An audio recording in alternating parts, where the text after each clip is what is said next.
OMG! Sunshine Cruz umaming buntis kay Atong Ang. Ginulat na naman ang sambayanan sa isang revelasyon ni Sunshine Cruz na talaga namang gumambala sa mga netizens. Matatandaan ngang isang relasyong pag-iibigan ang namuo sa kanilang dalawa ng mayamang negosyante na si Atong Ang.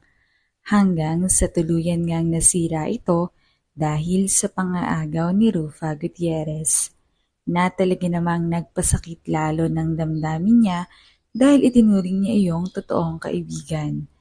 Subalit mang-aagaw pala si Rufa.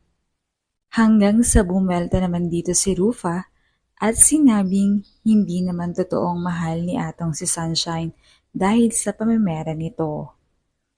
Halos lahat ng yaman at mga properties ni Atong ay sinamantala ni Sunshine habang karelasyon ito. Samantala, hanggang ngayon ay hindi pa rin matanggap ni Sunshine ang sinapit ng kanilang relasyon. Lalo pa nga at inamin nitong buntis siya at si Atong ang ama ng kanyang pagbubuntis.